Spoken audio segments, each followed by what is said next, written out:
The old knight found her bleeding in the rain, clutching a silver cross that didn't belong to her. What he didn't know was that saving her life would cost him everything he'd spent 40 years protecting. Brother Thomas had been many things in his life: a warrior, a killer, a man of God.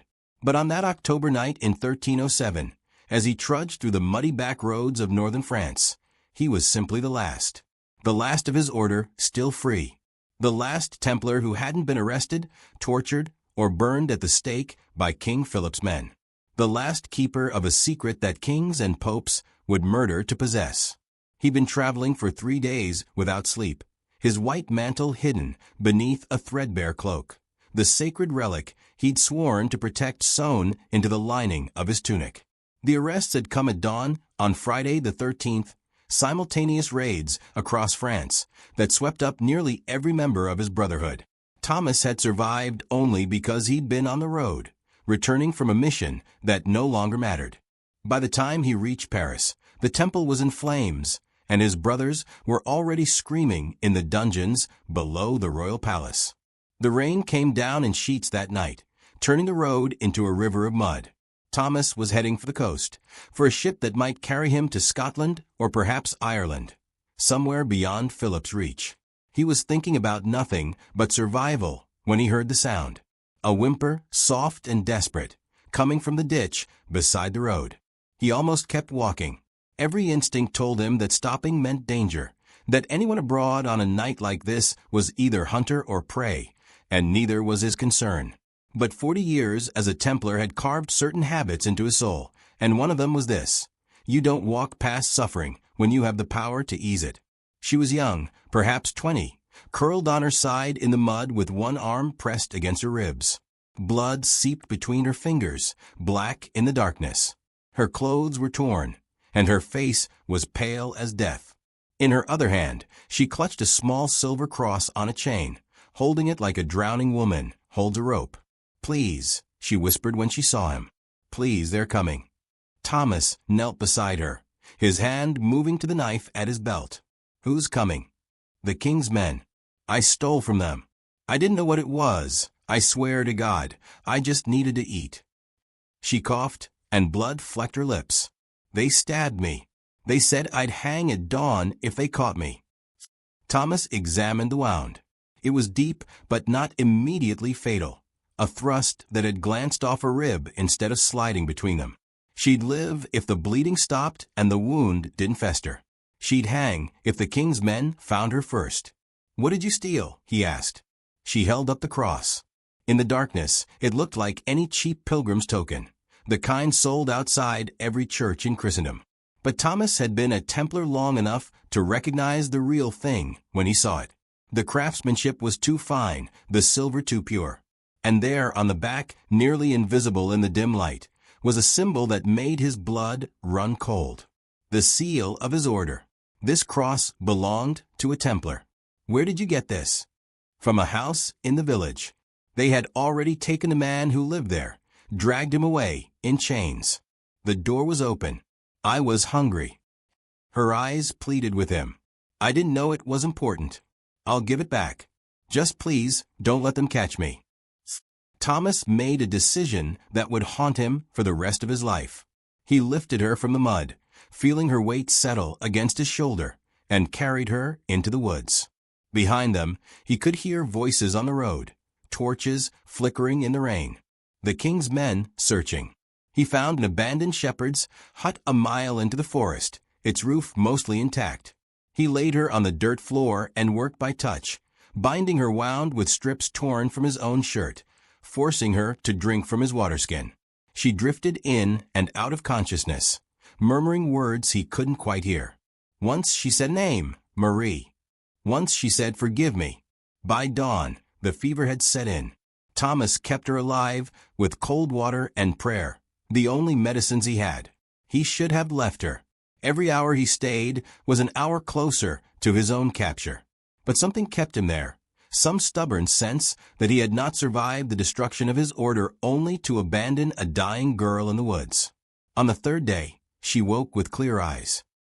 "You're still here," she said, and there was wonder in her voice. "Can you walk?" I think so. She sat up slowly, wincing. Why did you help me? You don't even know me. I know you're alive. That's enough. She looked at him for a long moment, and Thomas saw something shift behind her eyes. Some calculation being made. You're one of them, she said quietly. A Templar. Thomas's hand moved to his knife. What makes you say that? The way you move. The way you pray. I've seen Templars before. She touched the cross that lay on the ground beside her. This is yours, isn't it? Or your orders. That's why you stayed. Not for me. For this. She was too clever, by half. Thomas considered lying, then realized there was no point. The man they arrested, the one whose house you robbed. His name was Brother Gerard. He was my friend. I'm sorry. Are you? Thomas picked up the cross, studying the seal on its back. This belonged to his mother.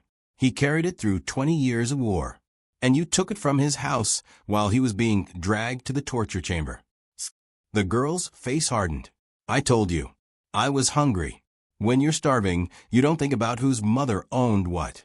You think about surviving another day. What's your name? Isabel. Well, Isabel, you can walk now. Take the road west. Stay off the main highways. And you might make it to the coast before they catch you. He held out the cross. Take this. Sell it if you need to. Gerard won't need it where he's gone. She stared at him. You're giving it to me? I'm giving you a chance. What you do with it is between you and God. But she didn't take it. Instead, she said, let me travel with you. No. I know these roads. I know where the king's men patrol, where the villages are friendly, where you can find food and shelter. You're heading for the coast, aren't you? To escape? I can get you there. I travel alone. Then you'll die alone. She leaned forward, her voice urgent. They're looking for Templars. Everyone in France is looking for Templars. You think you can make it 200 miles without being recognized? You need someone who knows how to disappear. Someone who's been running all her life. Thomas wanted to refuse. Every instinct told him to leave her behind, to trust no one, to move fast and silent. But she was right about one thing. He didn't know these roads. He'd spent the last 20 years in the temple, insulated from the world outside its walls. And the relic hidden in his tunic was more important than his life. If there was a chance, even a small one, that she could help him reach the coast, then he had to take it. 1 week, he said. If you slow me down, I leave you behind. Fair enough. They traveled west together, two fugitives on the run from the same king. Isabel proved to be as good as her word. She knew which villages to avoid, which monasteries still sheltered travelers without asking questions, which bridges were watched, and which forest paths were safe. She could steal food with a skill that spoke of long practice, and she could lie with a sincerity that would have made a priest weep. More than once, her quick thinking saved them from capture. But Thomas never fully trusted her. There was something in her eyes, some calculation that never quite went away. She asked too many questions about where he was going, what he was carrying, why the Templars mattered so much. He deflected them all, giving her nothing. On the 8th night, as they camped in a ruined abbey near the coast, she finally asked the question he'd been dreading. What are you carrying? Thomas didn't pretend not to understand. What makes you think I'm carrying anything? The way you sleep. Always on your left side. Always with one hand on your chest. The way you check your tunic every few hours, like you're making sure something's still there. She met his eyes across the small fire. I've traveled with enough desperate men to know what it looks like when someone's protecting something. It's none of your concern. I've helped you for 8 days. I've gotten you this far. I think I've earned the right to know what I'm risking my life for. Thomas studied her face in the firelight. She was younger than he'd first thought, maybe 17 or 18, with the hard edges that come from too many years of hunger and fear. But there was intelligence there too, and something else. Determination. If I tell you, he said slowly, you'll be in more danger than you can imagine. There are people who would torture you for days just to learn what I'm about to say. Do you really want that burden? I already have it. I've been traveling with you. If they catch us, they'll assume I know everything anyway. She had a point. Thomas reached into his tunic and pulled out a small wooden box, no larger than his palm. He opened it carefully, revealing what lay inside. It was a piece of wood, dark with age, carved with symbols that predated Christianity. To anyone else, it would have looked like nothing. A splinter. A fragment. But Thomas had spent years studying the old texts, learning the secrets that the order kept hidden even from most of its own members.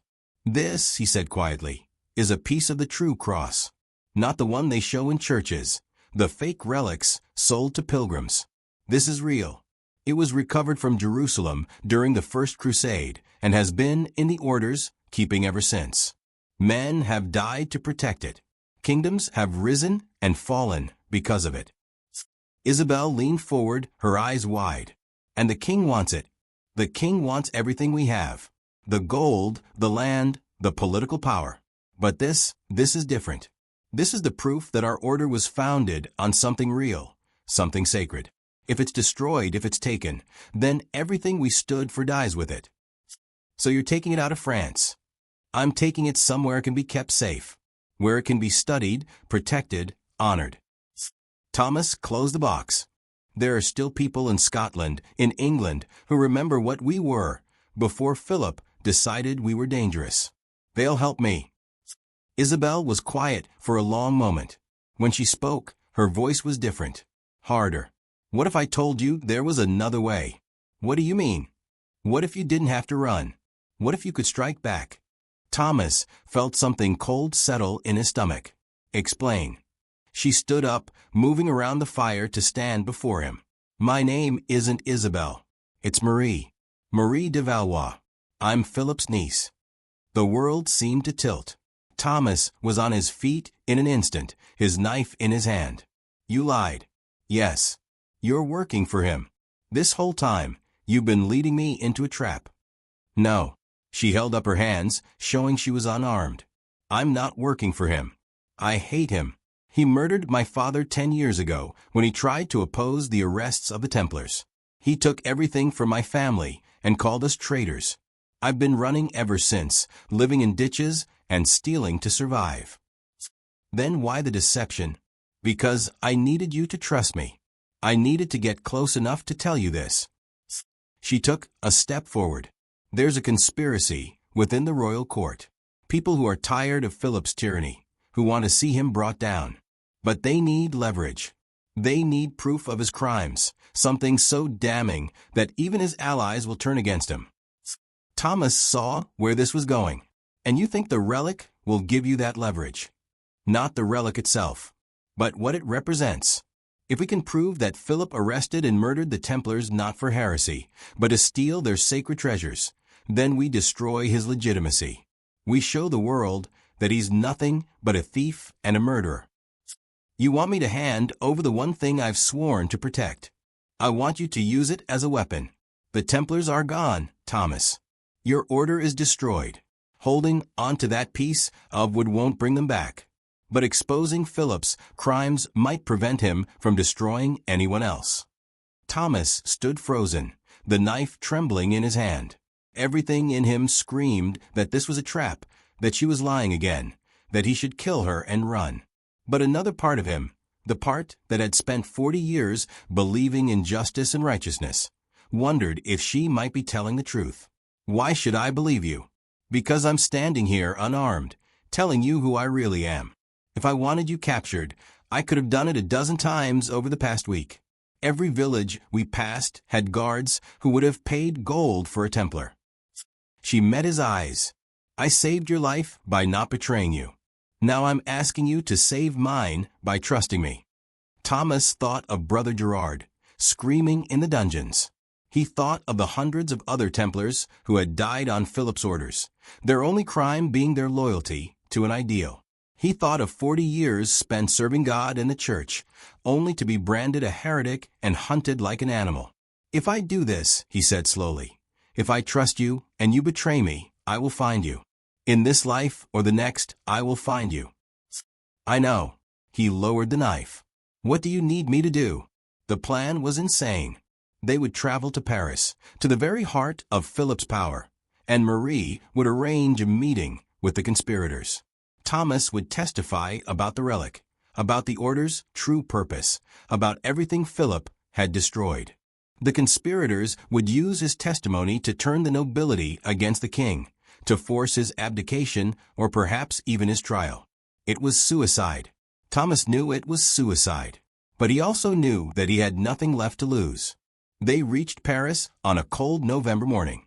The city was different from what Thomas remembered, darker somehow, as if Philip's paranoia had cast a shadow over everything.